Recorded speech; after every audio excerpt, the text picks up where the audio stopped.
Whenever I go and speak, the only problem I face is that the podium is usually taller than me.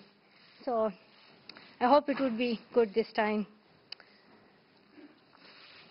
I'm feeling honored that I'm being chosen as a Nobel laureate, and I have been honored with this precious award, to the Nobel Peace Prize.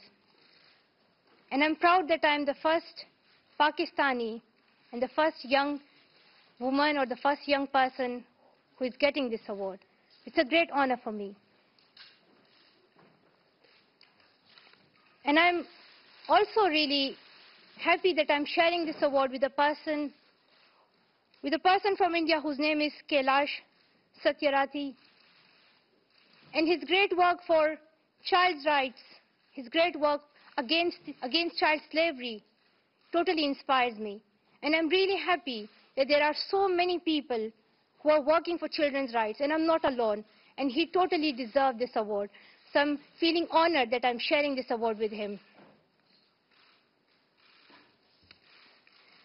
He received this award, and we both are the two Nobel Award receivers. One is from Pakistan, one is from India. One believes in Hinduism, one strongly believes in Islam. And it gives a message to people.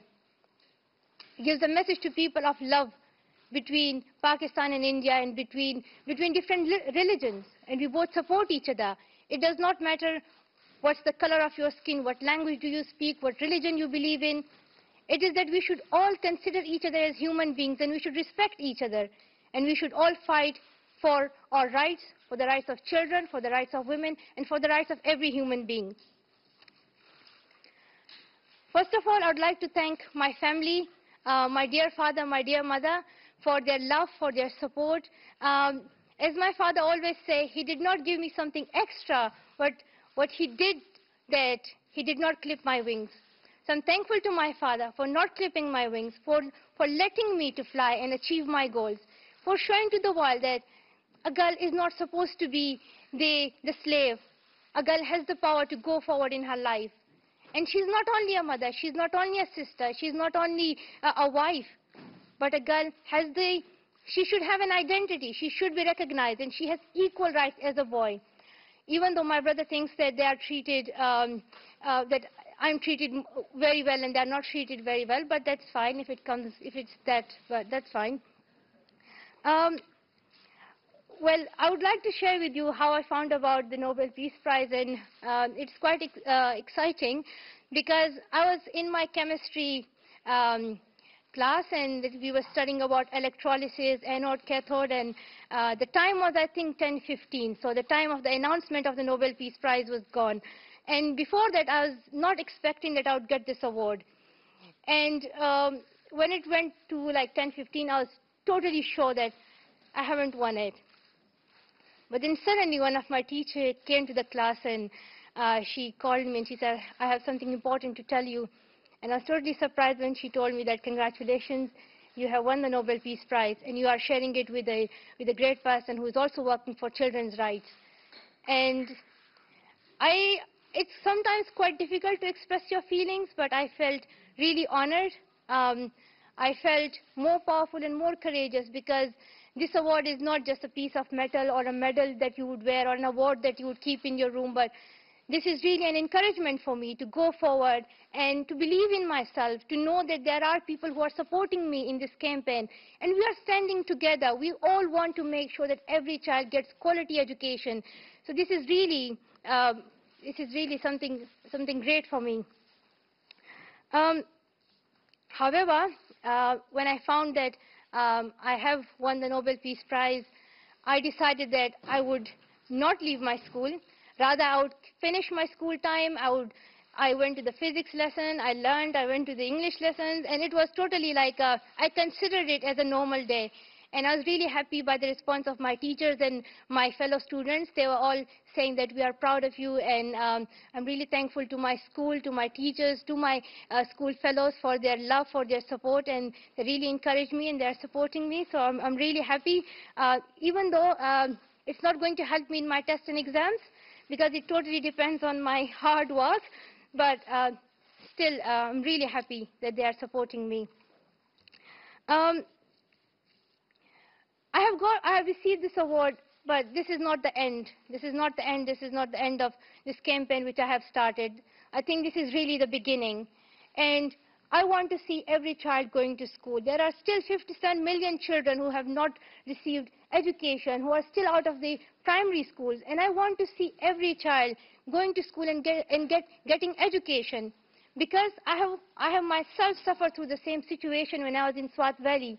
And you all may know that in Swat there was Talibanization, and because of that, no girl was allowed to go to school. At that time, I stood up for my rights, and I said that I will speak up. I did not wait for someone else. I did not wait for someone else. I had really two options.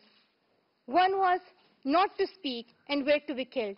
And the second was to speak up and then be killed. And I chose the second one because at that time there was terrorism. Women were not allowed to go outside of their houses. Girls' education was totally banned. People were killed. At that time, I needed to raise my voice because I wanted to go back to school. I was also one of those girls who could not get education. I wanted to learn. I wanted to learn and be who I can be in my future.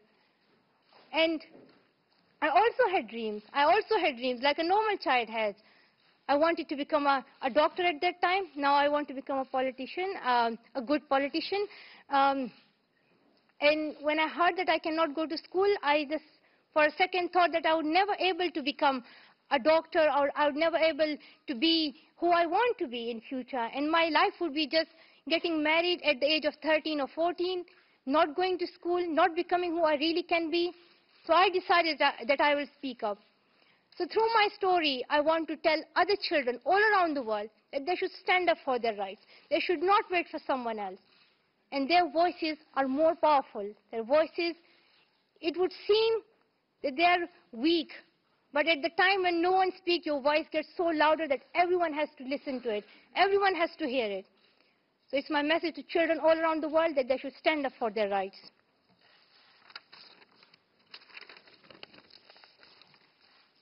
And the award that I have received, the Nobel Peace Prize, I believe that the Nobel Committee, they haven't given it just to me. But this award is for all those children who are voiceless, whose voices need to be heard. And I speak for them, and I stand up with them, and I join them in their campaign that their voices should be heard, and they should be listened. And they have rights. They have rights. They have the right to receive quality education. They have the right not to suffer from child labor, not to suffer from child trafficking. They have the right to live a happy life. So I stand up with all those children. And this award is especially for them. It gives them courage.